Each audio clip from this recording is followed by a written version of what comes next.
Shur, your host of Society Bites Radio and the show Unleashing LinkedIn, where I get to interview amazing guests in all areas of business. And today we have a really great show where you're going to learn everything about PowerPoint, editing, video. If you are on LinkedIn and you might be in the witness protection program where people are not finding you, reach out to me at unleashinglinkedin@gmail.com and let's see how we can get you out of the witness protection program. So glad to have you on Society Bites Radio today. So let me introduce my guest, Barb MICKELSON. Now, Barb is actually my secret weapon when it comes to creating PowerPoint, PDF slides, videos, Flipbook, and social media posts.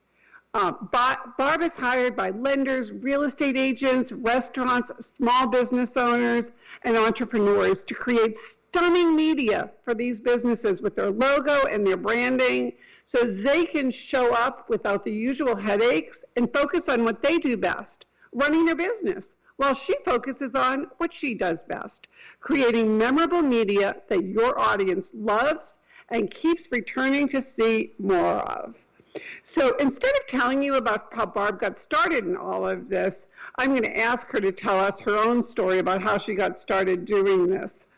But what I do want you to know is that Barb uses techniques that will grab your viewers' attention, keep them engaged, and best of all, make them a loyal follower so you can lead them down the client acquisition path. She'll put you on the hottest trends. She'll put the hottest trends to work for you using her proven cutting-edge technologies to drive more leads in your door. Welcome, Barb. Thanks, Rhonda. It's an honor to be your guest. Well, I'm just so excited to have you here. You know, you've done so many different things for me and been my secret weapon, but maybe the best place to start is tell me about how you got started in this. What's your background? And, you know, just tell our listeners a little bit about you. Sure. I've been designing all my life, but it went from various things, from designing clothing to catering dishes and online programs, all the way up to videos and PowerPoint. And I was watching a webinar over 5 years ago on internet marketing, and somebody was doing a little section on PowerPoint, and I found it fascinating. But the ironic thing is, I worked for banks for years, always had PowerPoint, but it was one of those things that we never used because we avoided it like the plague. It looked so complicated, and all we could think of was those boring corporate slides. Why would we want to use it? So I never did. But after I saw her using it, I thought, I need to try this. So it actually got me to pull it out, started playing with it, fell in love with it, and today I couldn't live without it. Wow, so you're pretty much self-taught in PowerPoint. I love it. I use it daily. So I'm curious, because I know you've helped me tremendously. One of the things that I do for my clients is I put together, well, you do it for me, but I get the information, PowerPoint slides for people that have a lot of testimonials, and they're not quite sure how to show them off. And one of the things that you've done is you've taken those testimonials and put them into amazing PowerPoint decks that make it easy for somebody who wants to know about someone in terms of what other people think, look at those decks. So tell me about some of the other things that you use PowerPoint to create, especially for the entrepreneurs, the real estate professionals, the people that are listening to this radio show. Sure. Obviously, the main use people think of is slide decks for presentations, but I do almost all my social media posts in PowerPoint. And whenever you open Facebook or LinkedIn, what's the first thing you see? It's that header at the top of the page with the image. And if we use those correctly, we can use them as billboards rather than just an image. So I do a lot of those, and those I do as well in PowerPoint because it gives me the total design freedom that I need. But you can also remove image backgrounds in PowerPoint. You can do PDFs. I do a lot of graphic manipulation. That's what I call it in PowerPoint because when you import an image, it's not always the best idea just to use that full image. Maybe you want to crop out just a certain section or add artistic effects or change the color of it. There's so much you can do in PowerPoint. And you can do your PDFs. It's easy to create a video once you have the slide deck developed. I've done open house flyers for real estate agents in there. The list is endless. Gifts, designing logos. I bring an image in and then overlay text and other effects on it. So it does a lot that people don't even realize, and I'm sure it does a lot that I don't even know because I keep learning more of what it can do every day. Wow. It's funny. I have a client who just asked me a question, and I'm wondering if this is something you could probably do. So she's a speaker, and unfortunately, she's one of many who fail to take photos when they speak in front of large audiences.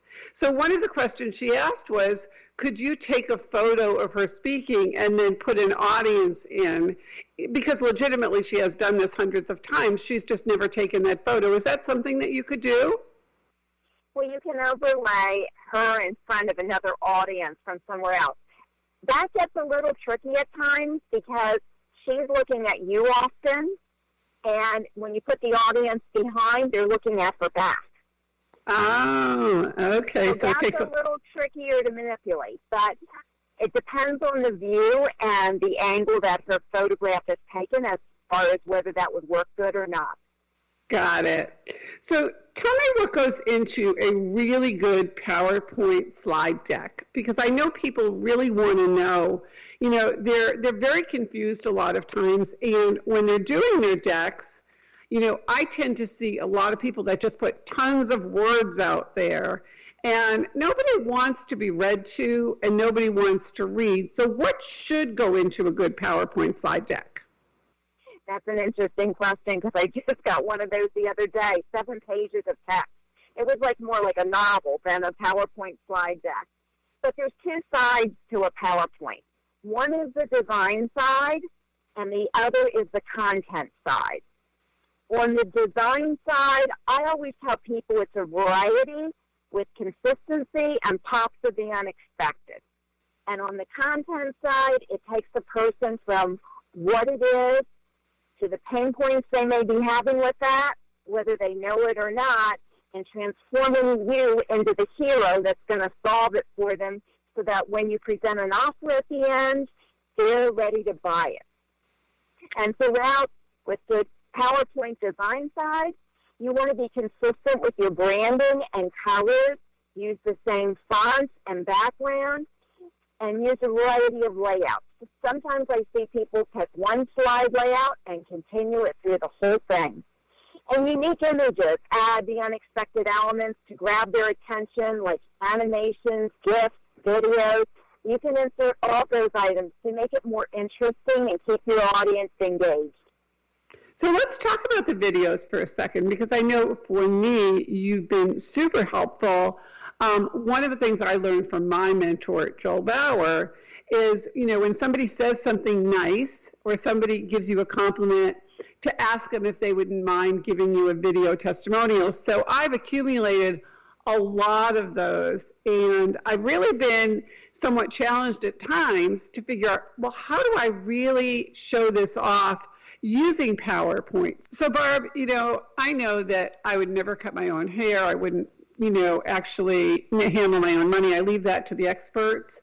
So when somebody goes to hire an expert to handle helping them with PowerPoint and video, what should they look for? Give me some suggestions on, how they should hire the expert, whether they should ask to see examples. Can you talk a little bit about that? Because I think people don't really know, number one, that people like you exist, and number two, what to look for when they are looking for somebody like you. Well, you hit the nail on the head. You absolutely want to look for examples. Everybody has a different style, and my style may not be their style. So find somebody that has a style that you like, somebody that has an eye for designing it, understands your content, and can make it flow from start to finish so it doesn't seem disjointed. It's actually time-saving, too, because you don't have to learn the latest and greatest techniques or software, etc., to do one yourself. And as a bonus, my clients usually get personalized service because I have years of internet marketing training as well, and I can give them suggestions for improving it, ideas on offers, new techniques to try. In fact, yesterday I was working with a client, and he asked me, he said, I'm not sure what to do. I don't have any images of me teaching, and I need some for this slide. And I told him, you actually have a lot. I can take screenshots from some of your videos and use those images. So don't worry, we have it covered. Wow. Now, I know one of the other things that you do, because I know you're going to be helping me with this, is you also help professionals put together courses, and you do something else called Flipbooks. So let's first talk about the Flipbooks, because I think that a lot of people don't know what that is, and also, how you use it. Can you talk a little bit about that? Sure. Who doesn't love to sit there and flip through a book? Whether it's a magazine in a dentist's office or some other waiting room, or even at home, you have a few spare minutes or something, you flip through a book. It's just natural to pick it up and start flipping. Well, that's the concept behind Flipbooks. But how do you get the content to go into the Flipbook? And that's where PowerPoint comes into play. You make a PowerPoint slide deck, and then you import it into Flipbook software, and it automatically converts it to a Flipbook. Now, there's other extents you can take that to, for example, adding images, not images, but adding videos or adding audio. There's a lot of things that you can do that we weren't able to do years ago. And that gets your viewer more engaged, and it just helps you, put out that professional image that you want to portray for your business. Got it. That's awesome. So I'd love to know some of your success stories with some of the clients that you've dealt with. Can you share some success stories of clients that gave you a deck that just, it was like, this is not going to work, to, what happened after you did the complete overhaul? It's funny you say that because sometimes they're unrecognizable. And at points I hesitate, like, okay, how are they going to perceive this? Because this doesn't look anything like what we started with. But they trusted me to do it, and they were happy in the end. I did one for a real estate agent, and she was new, and she wasn't sure what to do. And then she started calling me for every property. Can you do this for my house? Can you do it for this one? So it's worked out really well for her, and it's an ongoing process that she implements and offers to her clients to attract them and actually get the listing in the first place. So that's worked well. Other ones, I should just ask you, Rhonda, how has it worked for you? It's been amazing. One of the things that, a lot of people don't realize is one of your talents is, when you look at LinkedIn, okay, LinkedIn's banners can be very, very overwhelming to somebody, and I can do the basics, but the truth is it looks different on a mobile device than it does on a desktop. And when you are doing a LinkedIn banner, you want to make sure that it's consistent with what somebody has on their website or in their branding. And you have been absolutely amazing when it comes to, understanding the person's brand and putting it into a LinkedIn banner. Do you do that as well for Facebook and other social media sites?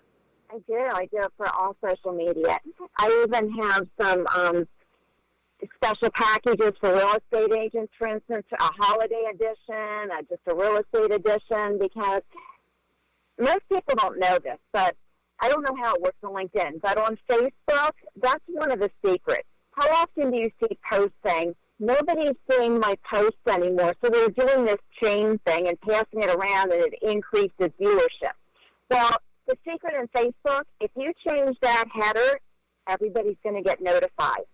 And all of a sudden, your engagement goes up. So I highly encourage everybody to change your Facebook cover, that banner at the top, which if you use it properly can be your billboard. And more people will see your post and your banner. I wonder if that would be true with LinkedIn, too. I'm going to actually test that out and see whether changing your banner would actually get you similar results. Because I think that's a really good point. It does make a lot of sense. Yeah, and I Googled it.